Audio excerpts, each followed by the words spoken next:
이제 왕국 두 번째 시간입니다. 지난 시간에 이제 왕국에 대한 얘기를 한번 정리를 한번 했었는데요. 다시 한번 왕국에 대한 정리를 하겠습니다. 왕국이란 말이 굉장히 중요한 개념인데도 불구하고 대부분의 특히 저를 포함한 여러분들이 그 왕국에 대해서 많이 익숙하지 않으시다는 얘기 드렸었죠. 그 이유가 뭐냐면 신학적인 이유가 좀 있는데요. 신학적인 이유하고 또 그다음에 성경에서는 이유가 좀 있습니다. 첫 번째로 신학적인 얘기를 말씀드리면 우리나라에 제일 많이 이제 믿어져 있는 믿음이 사실 장로교의 신학이고요. 장로교 신학은 언약 신학이라고 부르는 건데, 장로교 신학은 무천연주의를 따르고 있습니다. 무천연주의는 뭐냐면 천연왕국이 없다는 거죠. 저희가 이제 계시록에 보면은 이제 환란이 있지 않습니까? 대환란 7년 대환란이 있고 예수님께서 재림하셔서 예수님께서 직접 통치하시는 천년왕국이 있다라는 것이 성경을 있는 그대로 해석하는 세대주의적 신학에서의 믿음이 그런 거고요. 저희 침례교는 그렇게 믿고 있죠. 그래서 저희는 예수님이 재림하시게 되면 예수님이 직접 통치하시는 왕국이 올 것이다. 그 왕국은 이 땅에 올 것이고 그 천년 왕국이 올 것이다라고 믿는 믿음이 있기 때문에 저희는 이제 왕국에 대해서 좀 더 성경에 있는 그대로 해석을 하는데, 이제 장로교 쪽에서는, 장로교 신학에서는 천년 왕국은 없고 우리가 죽어서 가는 천국이거나 아니면 하느님이 저희 마음을 통치하는 마음 속에 있는 왕국 정도만 천년왕국이라고 생각하기 때문에, 그런 것만 왕국을 생각하기 때문에 천년왕국이 없다고 생각을 하니까, 그런 점에서 이제 왕국에 대해서 우리나라에서는 상대적으로 설명을 많이 안 하거나 가르쳐주지 않죠. 그러다 보니까 저희들이 왕국에 대해서 잘 모르는 경우가 많이 있고요. 두 번째로는 개혁 성경의 문제라고 하면 문제인데요. 개혁 성경에는 왕국이라는 말이 천국으로 많이 번역이 되어 있습니다. 이게 천국으로 많이 번역이 되어 있다 보니까 당연히 천국으로 번역이 되어 있으니까 왕국이라는 뜻보다는 죽는 가는 천국이구나 생각을 많이 하게 되니까 왕국이라는 말이 상당히 저희한테는 생소한, 그러니까 저 킹덤이라고 하는, 영어로 킹덤이라고 되어 있는데 굉장히 생소하게 들리는 경향이 있다고 그래요. 그래서 제가 모세오경 공부를 하는 내내 말씀드렸었죠. 왕국을 한번 우리가 정리할 필요가 있다. 왜냐하면 성경에서 가장 중요한 주제가 되거나 개념이 되는 건 왕국인데 우리가 왕국을 너무 모르기 때문에 왕국에서 중요할 필요가 있다. 그래서 굳이 성경의 주제를 하나로 얘기하자고 한다면 왕국인데, 구원이 아니라 그랬죠? 구원이 아닙니다. 왕국인데 정작 우리는 왕국을 모르니까 왕국을 배워보시죠. 그래가지고 이제 지난 시간부터 왕국을 배우고 있습니다. 그래서 왕국에 대해서요, 다시 한번 지금 매 시간 내가 하려고 합니다. 왜냐하면 이게 굉장히 어려운 개념이기 때문에요. 사실은 그냥 자꾸 들으셔야지 머리에 들어오실 거예요. 저도 그랬거든요. 그러니까 좀 귀찮으시겠지만 매 시간 제가 반복하려고 하는데요. 왕국은 정의라면 이렇게 됩니다. 주님이 다스리시는 통치 영역이라는 뜻입니다. 주님이 다스리시는 통치 영역. 신약 성경은 원래 뭘로 쓰여 있죠? 신약 성경은 원래 그리스어로 쓰여 있습니다. 헬라어로 쓰여 있습니다. 왜냐하면 그 당시에 헬라어가 지금으로 치면 영어 같은 세계어였기 때문에 헬라어로 쓰여 있는데요. 헬라어에서 왕국이라는 것은 바실레이아라고 하는 말에서 번역된 거고요. 바실레이아는 통치하다라고 하는 단어의 명사형입니다. 통치한다는 뜻이고요. 통치라는 영역입니다. 통치하는 영역은요, 눈에 보일 수도 있고 안 보일 수도 있다고 말씀드립니다. 그래서 그렇게 일단 왕국에 대해서는 통치 영역이라는 뜻이기 때문에 구체적으로 말씀드리면은 이게 눈에 보일 수도 있고 안 보일 수 있는 그런 추상적인 개념이다 말씀드렸고요. 왕국에서 제가 정의한 게 아닙니다. 제가 정의한 게 아니고 이스라엘러지라는 책이 있습니다. 이스라엘러지라는 책은 유대인이었다가 유대교 출신인데 그리스인이 되신 어느 한 학자분 한 분이 쓰신 책인데요. 그 책이 이제 왕국에 대해서 가장 정확히 정의했던 책으로 보통 알려져 있는, 이스라엘러지에서 지금까지 있었던 모든 왕국에 대한 걸 전부 정리를 해가지고 5가지로 요약을 했어요. 왕국은 5가지 뜻으로 성경에 나와 있다. 그 5가지를 오늘 배우고 있는데요.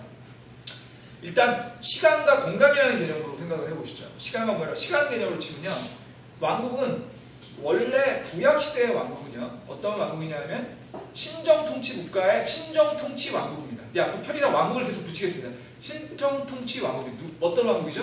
다윗 같은 왕국이죠. 다윗이 아니면 모세가 주님을 대신해서 이 나라를 이스라엘 백성을 다스리는 시대를 신정통치 왕국이라고 부르고요. 그게 구약의 왕국입니다. 그게 이제 구약에서 많이 나오는 왕국은 그 신정통치 왕국을 많이 다스리고요. 그 다음에 사실은 이제 과거가 있었으니까 현재가 있어야 되는데, 현재는 조금 이따 얘기 드릴게요. 미래부터 얘기 드리면, 미래는 방금 전에 제가 얘기 드렸던 천년왕국입니다. 언제 오는 거죠? 주님이 재림하셔가지고 이 땅에 주님이 직접 그 통치하시는 왕국이 오시는 그 천년왕국이 오면 그 천년왕국이 이 제가 말씀드린 왕국의 미래에 오는 왕국입니다. 그러면 과거의 왕국은 신정통치 왕국이고요. 미래에 오는 왕국은 천년왕국이에요. 그럼 현재는 어떻게 될까요?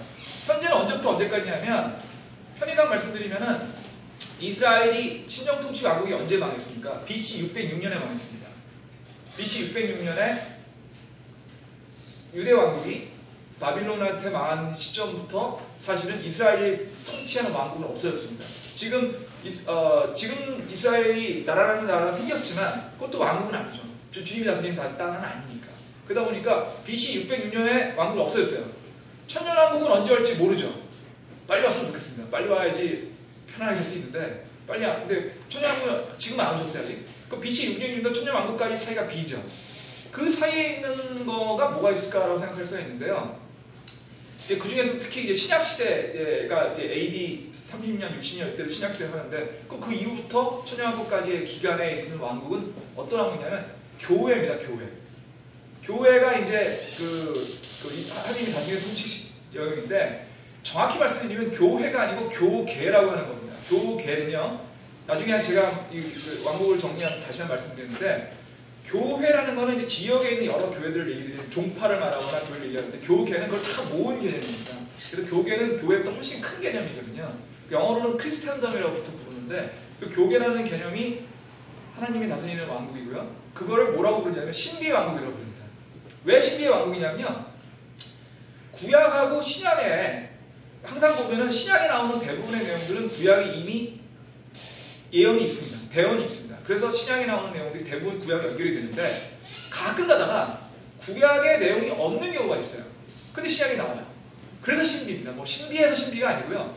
구약에 얘기 안 했는데 신약에 나온다 해서 신비입니다. 교계는요. 원래는 구약에 정의가 없어요. 왜냐하면 예수님께서 오셔가지고 그러니까 세례요한이 이런 얘기했죠. 회개하라 하나님 왕국이 가까이 왔다. 그 하나님 왕국 천년 왕국이거든요. 빨리 회개하면 왕국이 온다고 얘기해가지고 원래는 이스라엘 백성이 주 예수님을 그냥 받아들였으면 AD 30년경에 천년왕국이 오는 거였어요. 원래는. 그게 원래 구약의 예언이었어요. 근데 이스라엘 백성이 예수님을 받아들이지 않았거든요.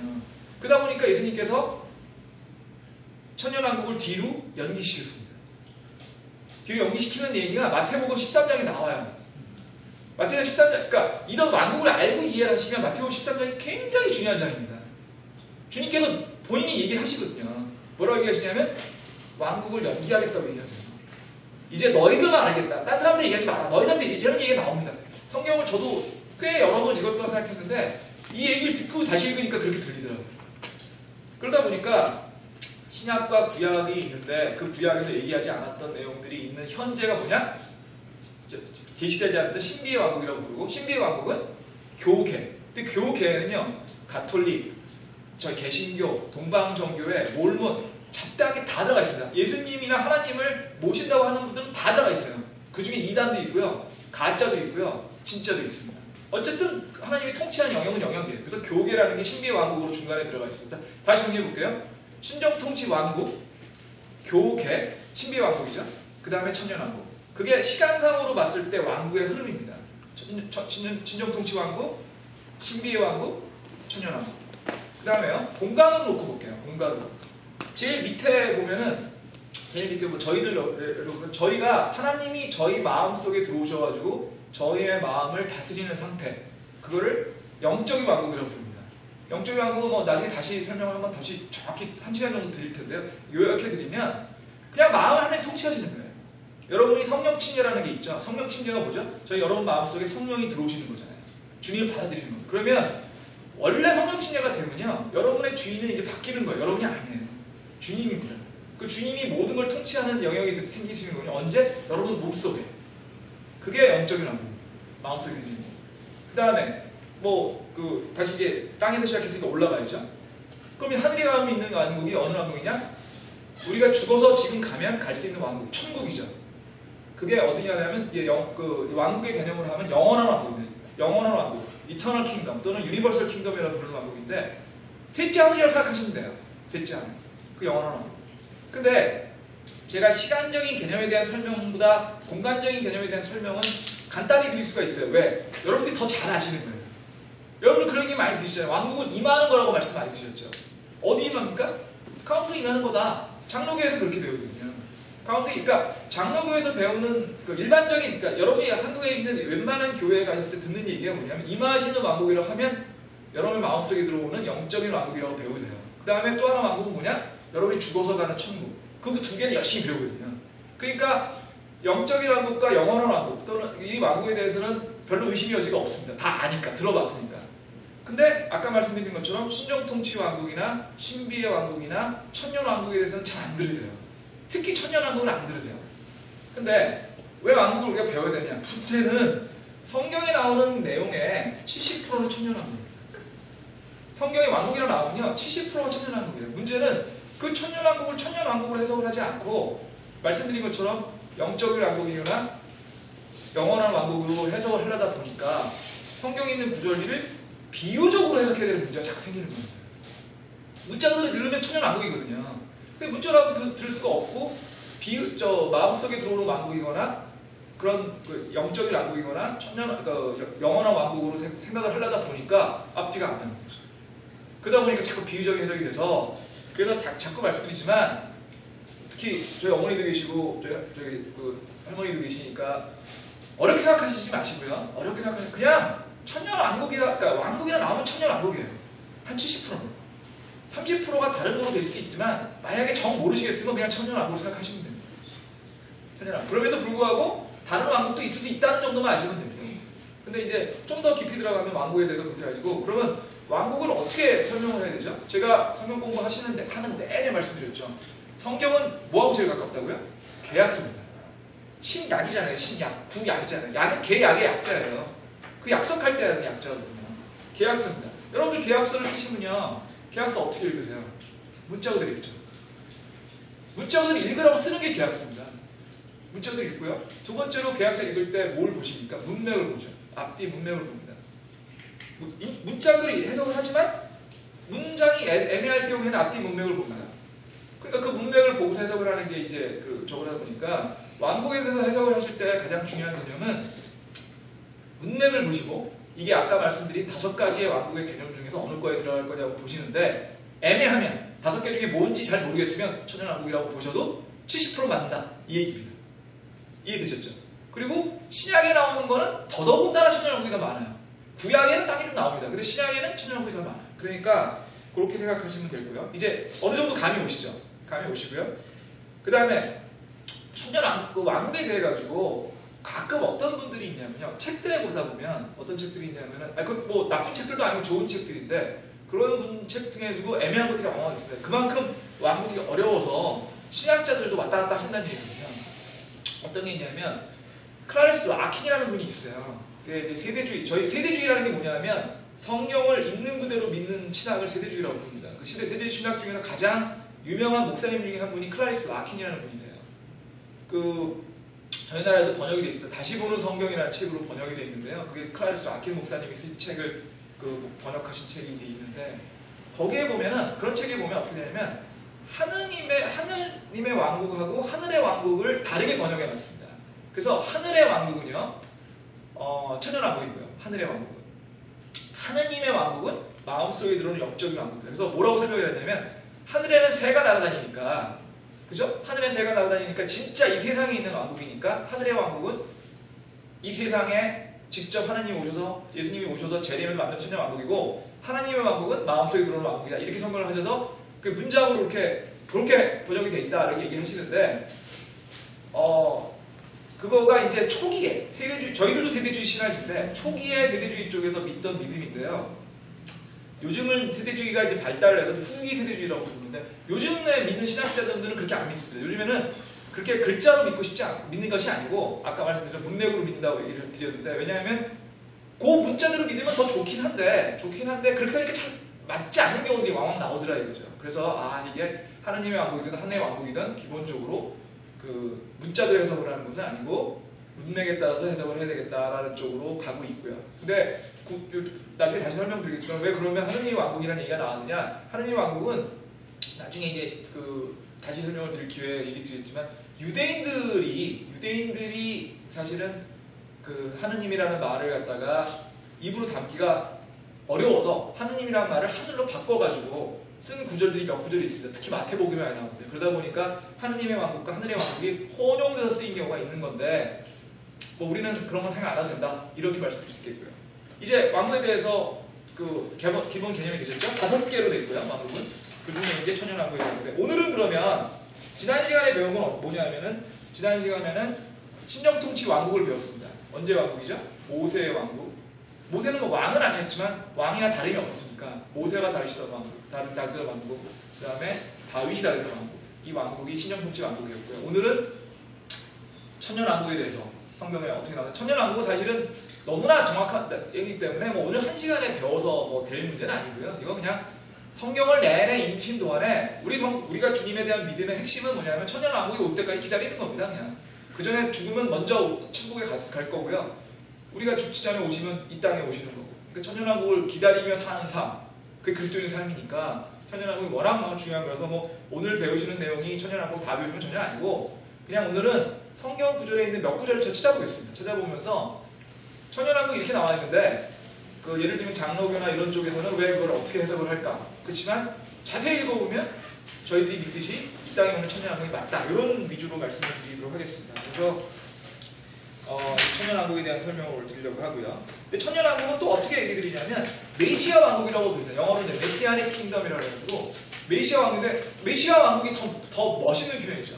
메시아가 오셔서 만드는 왕국이거든요. 천년왕국 하면 조금 무슨 뭐 겨울왕국 이런 느낌이 드는데 메시아닉 킹덤, 메시아 왕국 하면은 딱 감이 오지 않으세요? 메시아가 오셔서 만드는 왕국. 그래서 굉장히 중요한 개념인데요. 천년왕국은 당연한 얘기지만 구약에서부터 나옵니다. 구약에서 천년왕국에 대해서 정의 나오는데 구약에서 이제 이 왕국에 대해서 정의하는 제일 대표적인 책은요 이사야서입니다.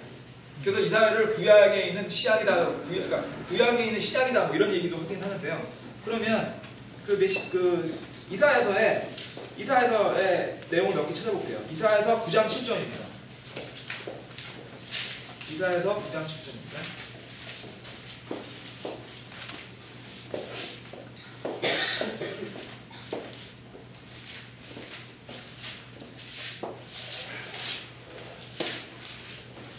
자, 찾으셨죠? 이사야서 9장은요 약속된 아들의 정권이라고 보통 그 챕터를 요약을 하는데요. 9장 7절 볼게요. 6절부터 읽어보겠습니다. 이는 한 아이가 우리에게 태어났고 한 아들을 우리에게 주셨는데 그의 어깨에는 정권이 놓이고 그 이름은 놀라우시니 계획자, 강하신 하나님, 영조한 아버지, 평화의 통치자라 할 것이기 때문이라. 그의 정권과 화평이 번창하여 끝이 없으며 그가 다윗의 왕좌와 그의 왕국 위에 군림하여 그걸 정비하고 이제부터 영원토록 공의와 정의로 그를 굳게 세우리라. 만군의 주의 열심히 이것을 이루리라. 이 중에서 6절 말씀을 제가 다시 읽었는데 6절이요 여러분들 핸델의 메시아라는 곡 아시죠? 크리스마스 때 되면 맨날 나오는 핸델 오라토리의 메시아에 보면 그 메시아의 그 할렐루야라고 하는 그 클라이맥스 부분 앞부분에서 합창이 나옵니다. 합창이 나오는데 그 핸델은 참고로 영국 사람입니다. 그렇기 때문에 바흐의 곡들은 독일어로 쓰여 있어요. 그러니까 바흐 곡은 당연히 다 못 알아듣고요. 뭐 영어로 쓰여도 알아듣지 못하지만 어쨌든 영어로 쓰였으니까 가사를 보면 무슨 얘기인지 아는데 그 핸델 메시아의 그 클라이맥스에 나오는 대목이 이사야서고요. 이사야 6장, 이게 1장 6절이에요. 거기 뭐 킹 오브 킹, 뭐 프린스 오브 피스 이런 얘기가 나오거든요. 프린스 오브 피스가 평화의 통치 아닙니까? 그죠? 그 9장 6절 구절을 핸델의 메시아에서 나오는 그 곡이고요. 그러다 보니까 이게 굉장히 중요한 구절이라는 것이 뭐 명확하죠. 크리스마스 오라토리오에서 핸델 오라토리오에서 그만큼 이걸 썼었다는 정도로 중요한 구절인데 바로 이 구절이 이사야서에서 이제 천년왕국 메시아 왕국이 올 거라고 하는 가장 대표적인 예언 규정이죠. 대언 규정이죠. 하나 더 보겠습니다. 이사야서 11장 6절 볼게요. 바로 뒷장에 있습니다. 뒤에 보시면 거기는 이제 그 절은 정의가 뭐냐면요. 이새의 시의 통치라고 되어 있습니다. 그 11장 1절 잠깐 볼게요. 이새의 줄기에서 한 막대기가 나며 그의 뿌리에서 한 가지가 나서 자랄 것이요. 그 다음에 6절부터 볼게요. 이리도 어린 양과 함께 거하며 표범이 염소 새끼와 함께 누우며 송아지와 젊은 사자와 살찐이 등이 함께 있어 어린아이가 그걸 인도하며 암소와 곰이 함께 먹으며 그것들의 새끼들이 함께 누우며 사자가 소처럼 풀을 먹으며 젖먹는 아이가 독사의 구멍에 놀며 젖된 아이가 독사의 굴에 손을 넣을 것이로되. 지금 천년왕국을 설명하고 있거든요. 그 왕국에 대해서 여러분들 인터넷 사진을 찾아보면 제일 많이 나오는 사진이 뭐냐면 사자가 있는데 옆에 어린 양이 같이 누워 있습니다. 그런 사진들 많이 나옵니다. 왕국 그 인터넷 사진 보면 그게 바로 요 구절입니다. 그러니까 왕국은 어떤 왕국이냐면 평화가 넘치는 곳이라는 것이죠. 어떻게 사자하고 염소하고 같이 나라에 있겠어요? 어린 양하고. 사자가 아무리 배가 불러도 그렇지. 그렇지 않습니까? 거기다 어린아이가 그 독사의 굴에 손을 넣어도 상관없고 정말 평화가 넘치고 모든 만물이 모든 행동물이 주님의 평화 안에서 서로를 사랑하고 서로를 아끼는 그런 동네라는 얘기죠. 그 정의가 지금 나오고 있고요. 다니엘서 2장 44절 잠깐 볼게요. 다니엘서 2장 44절. 이사야서에서 이제 천년왕국에 대한 정의가 있었고요. 다니엘서 2장 44절 보시면요.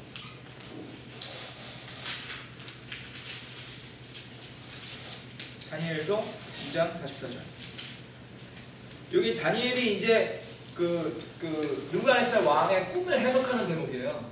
누부갓네살 왕이 좀 뭐 거인의 꿈을 꾸지 않습니까? 거인 꿈을 꿔서 거인이 이제 그게 뭐 머리부터 다리까지 쭉 해석하는 과정인데 그거에 나오는 구절인데요. 44절 보면 이 왕들의 시대에 하늘의 아버님께서 한 왕국을 세우리니 하나님께서 한 왕국을 세우리니 이것은 결코 멸망하지 아니하리이다. 그 왕국은 다른 백성에게 남기지 아니하며 이 모든 왕국들을 산산조각 내어 소멸시키고 영원히 서리이다. 왕국들이 다 없어지고요. 최종적으로 와는 왕국은 하나님이 세우는 그런 왕국이 올 거다 하는 얘기죠. 천년왕국이죠. 그죠? 구약에서 나오는 천년왕국에 대한 얘기들은 이 다니엘서와 이사야서의 구절들이 제일 유명합니다. 그리고 그 구절을 보면 명확합니다. 메시아가 올 거고요. 그 메시아가 오셔서 이 땅에 통치하는 왕국을 만들 것이다. 근데 그 왕국은 평화가 넘치고 모든 사람이 서로 사랑하고 아끼는 그런 놀라운 그런 평화의 땅일 것이다. 이 얘기입니다. 근데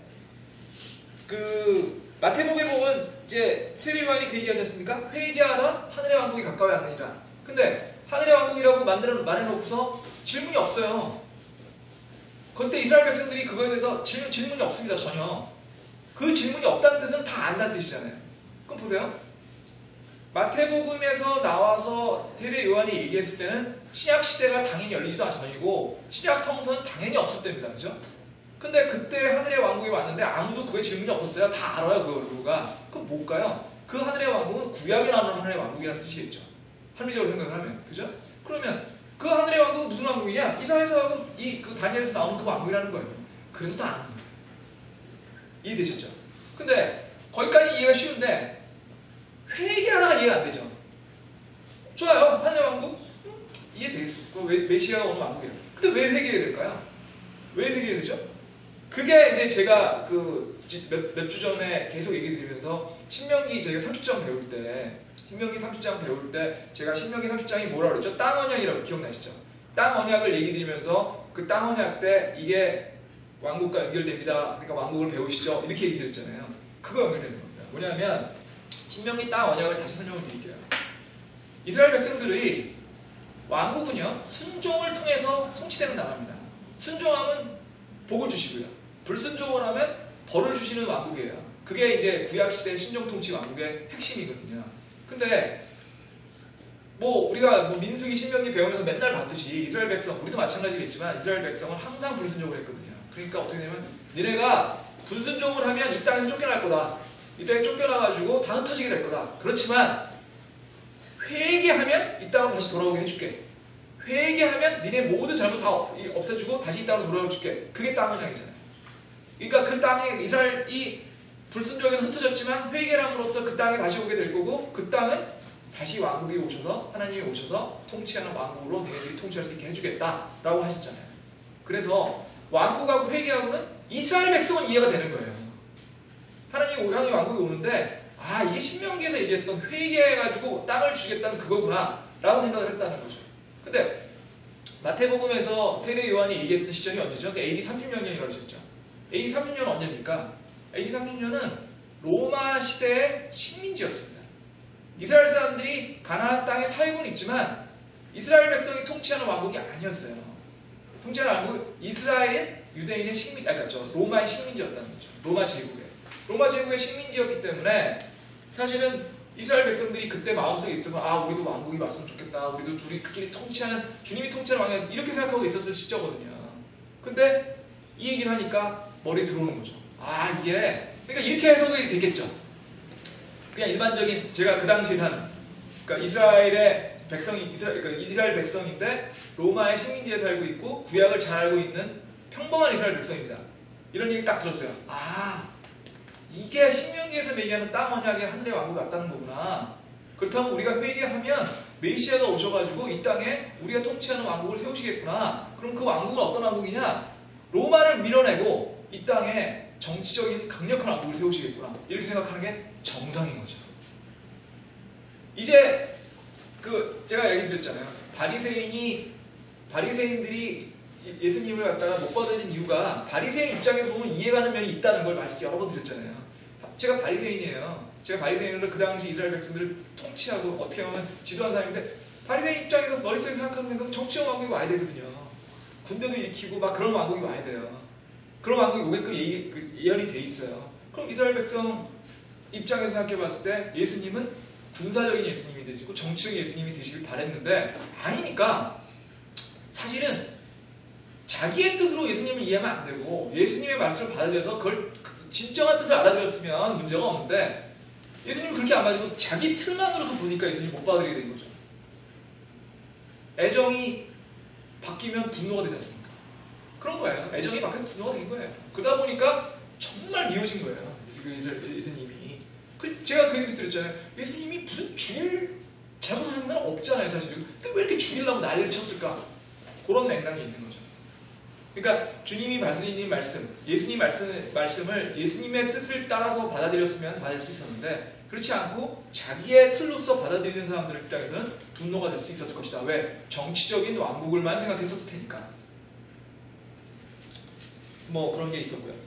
그래서 이제 구약에서는 이런 게 있었고요. 이제 드디어 신약으로 옵니다. 신약으로 오면 신약에서 제가 이제 이렇게 설명을 드릴게요. 왕국이 이렇게 나와 있는데 여러분 입장에 봐서 아까 5가지 중에서 뭘까요? 라고 한번 생각을 해보시죠. 마가복음 볼게요. 마가복음 1장 15절입니다.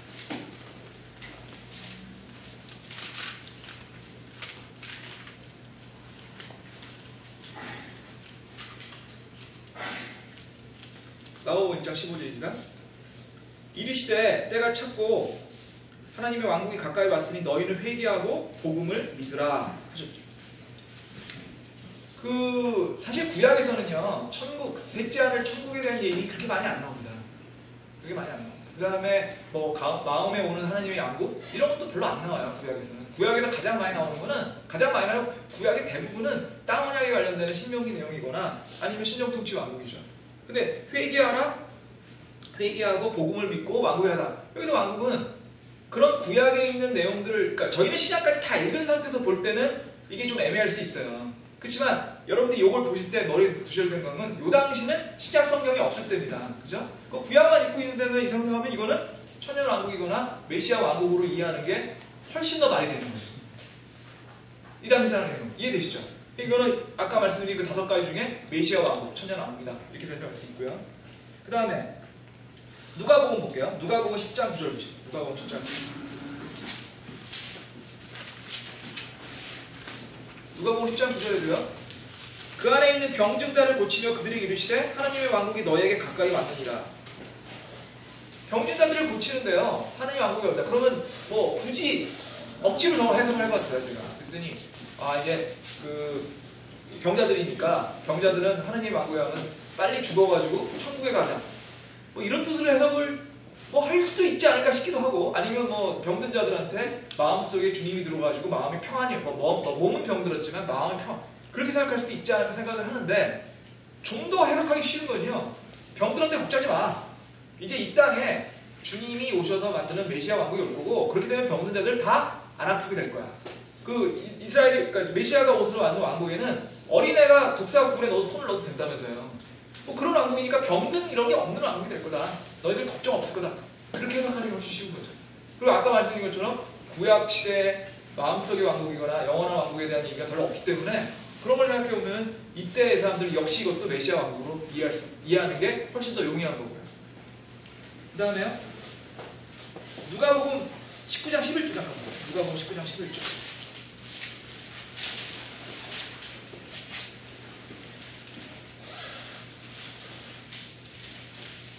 그들이 이것을 들을 때 그분께서 비유를 넣어 말씀하시는 그분께서 예루살렘에 가까이 오셨고 그들은 하나님의 왕국이 즉시 나타날 줄로 생각하기 때문이다.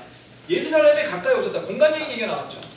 그럼 지금 이 공간적인 얘기를 계속하고 있는데 여기 갑자기 그 천국이라든지 마음속의 왕국을 얘기하는 게 문맥상 말이 안 돼요. 이거는 예루살렘에 오셨다는 얘기는 뭐냐면 예루살렘을 중심으로 해가지고 그 땅에 하나님이 통치하는 왕국을 만들 거라고 해석하는 게 훨씬 더 합리적인 얘기죠. 땅 언약과 연결돼가지고. 그죠? 이것도 메시아의 왕국. 이제 제가 그 몇 구절을 찾아봤는데 천년왕국이라는 개념을 이해하시고 이 구약과 신약의 특히 이 당시를 이해하신다고 한다면 이게 이 성경에 있는 구절들이 천년왕국을 이해하시는 게 메시아 왕국을 이해하시는 게 훨씬 더 용이하다는 건 이제 좀 이해될 수 있고요. 그거를 지금 말씀드린 내용을 문자 그대로 그걸 증명하는 구절이 하나 나옵니다. 마태복음 20장 21절입니다. 지금까지는 이제 맛보기였습니다. 마태복음 20장 27절 보면 그런 왕국으로 이해했다는 거. 누가? 제자들도. 이 메시아 왕국이 올 거라는 거를 이해했다는 걸 제자들도 그렇게 이해했다는 구절이에요. 마태복음 20장 27절 볼게요. 거기 20장 20절부터 읽어볼게요. 그때 세베대 아이들의 어머니가 자기 아들들과 함께 그분에 나아가 그들을 경배하고 그분에게 무엇인가를 바라매 그분께서 그녀에게 이르시되 내가 무엇을 원하니 하시니 그녀가 그분에게 이르시되 주의 왕국에서 나의 두 아들이 하나는 주의 오른편 하나는 왼편에 앉게 허락하옵소서 하거늘. 세베대 아들들이 갑자기 생각이 안 나는데 우리 예수님의 제자 중에 2명 있었잖아요. 누구죠? 세베대 아들이 안드레던가요? 하여튼 그 2명이 있었는데 그 어머니가 그 세베대 아들 그러니까 예수님의 제자의 어머니가 예수님한테 온 거예요. 여기 와가지고 예수님한테 일종의 어떻게 생각하면 촌지 같은 걸 주는 건 아니지만 하여튼 그런 컨셉으로 예수님한테 지금 자기 아들들 잘 봐달라고 얘기하고 있는 겁니다. 뭐라고 얘기하고 있죠? 주님이 왕국을 세우실 거 아닙니까? 여기 왕국 세우시러 오신 분 아니세요? 여기 왕국 세우실 거죠? 그럼 왕국 세우시면요 우리 두 아들들을 예수님의 제자 두 아들들이 12제자 중에 아들들이 12제자 중에서도 제일 열심히 주님을 따라다니지 않습니까? 그러니까 왕국 만드시면요 그 왕국에 제일 높은 자리에 주님 옆에 통치하게 해주세요 라고 얘기하고 있는 거예요. 어머니가. 그럼 무슨 얘기죠? 제자들의 어머니가 이런 생각을 했다는 얘기는 제자들도 이 왕국이라 하는 것이 천국을 얘기하는 것이 아니고 마음속의 왕국을 얘기하는 것이 아니고 뭔가 통치할 대상이 있는 그런 왕국이라는 걸 얘기하고 있는 거죠. 이해되시죠? 그래서 이 구절이 아주 어떻게 보면 너무나 명확하게 이 왕국은 실제로 이 땅에 있는 그게 제일 중요합니다. 이 땅에 있는 하늘에 있는 게 아닙니다. 이 땅에 있는 왕국이라는 얘기고요. 그 다음에요. 쭉 한번 내려가서 누가복음 13장 29절 잠깐 13장 29절 이제 좀 더 점점점 명확해집니다. 13장 29절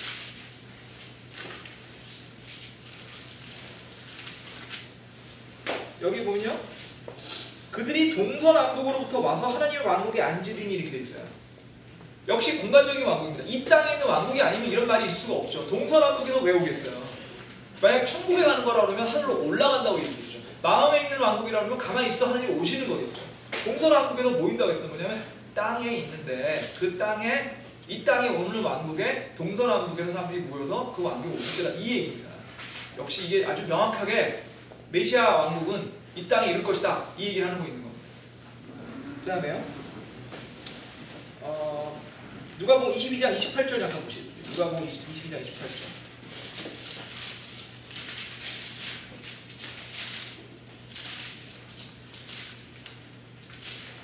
이제 읽게요.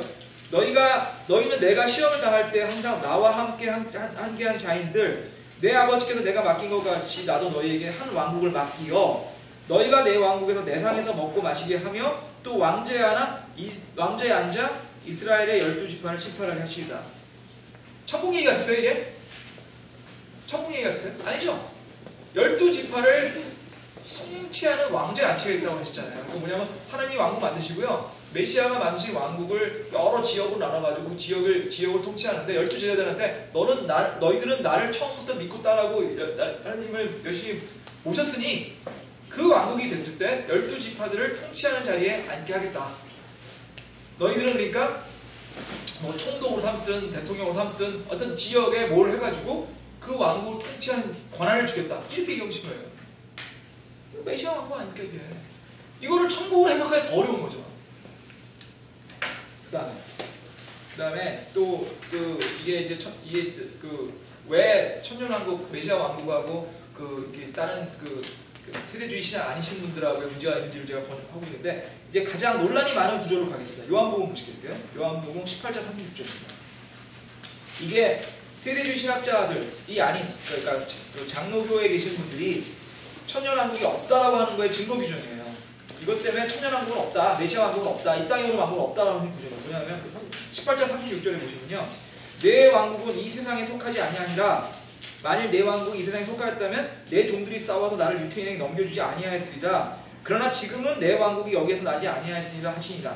여기서 장로교 쪽 계신 분들이 얘기하시는 장로교 쪽 신학자들의 얘기 이겁니다. 내 왕국은 이 세상에 속하지 아니하니라.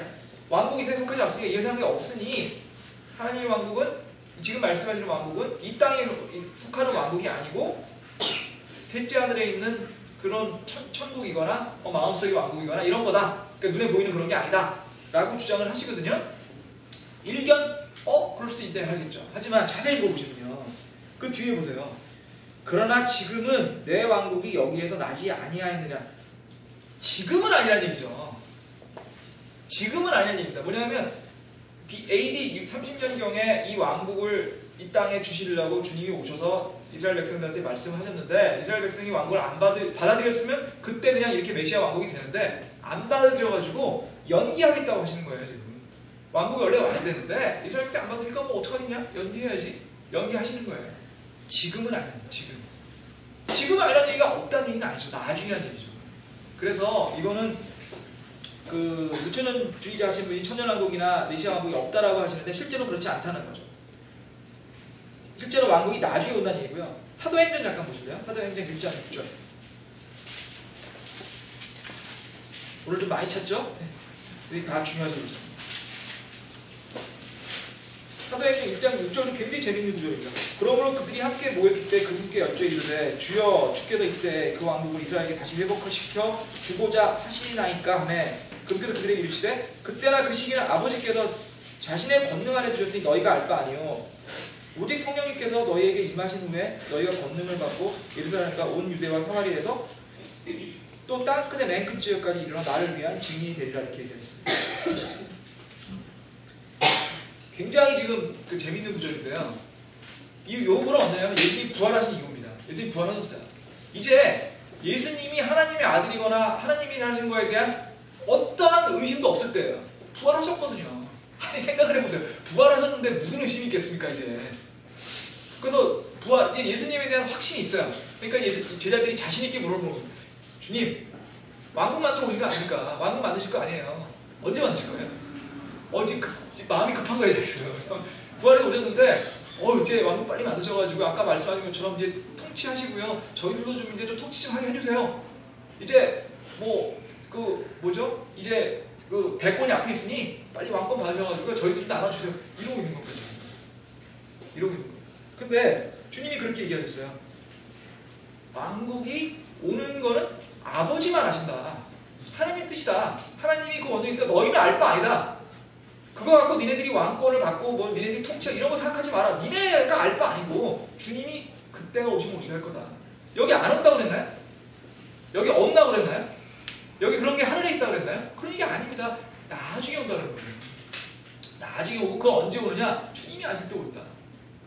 그렇기 때문에 이 구절 제가 지금 구절을 크게 3단계로 나눠서 말씀드렸어요. 처음에 뭐냐면 약간 애매한데 그럼에도 불구하고 메시아 왕국이라고 해석하는 게 더 정확한 것들을 먼저 말씀드렸고요. 두 번째는 뭐냐면 공간적인 얘기를 하고 있기 때문에 이거는 누가 봐도 공간적인 왕국을 얘기하고 있다는 걸 말씀드렸고요.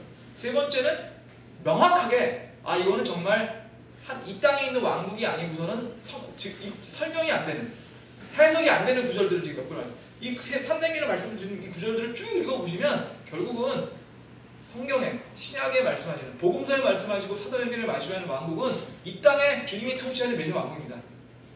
뭐 저희가 그 수학할 때 증명할 때요 땡땡땡 하고 증명하잖아요. 증명한 거예요. 예수님이 만드시는 이 땅에 많은 왕국은 이 땅에 오시는 메시아가 통치하시는 그런 왕국입니다. 이게 이제 사실은 저희가 뭐 굳이 표현을 빌면은 저희가 성경을 읽을 때 항상 잊지 말고 머릿속에 넣으셔야 되는 그 내용이 이런 겁니다. 주님의 왕국이 이 땅에 오신다. 우리는 주님의 왕국이 이 땅에 오실 때까지 기다리고 있고 기다리기 위해서 공부하고 준비하고 있는 것이다. 그러기 위해서 주님의 영광을 돌리게 살고 있는 것이다. 이게 그리스도인으로서 저희가 살아야 되는 목적입니다. 얘기하셨죠. 그래서 그렇게 말씀드리고요.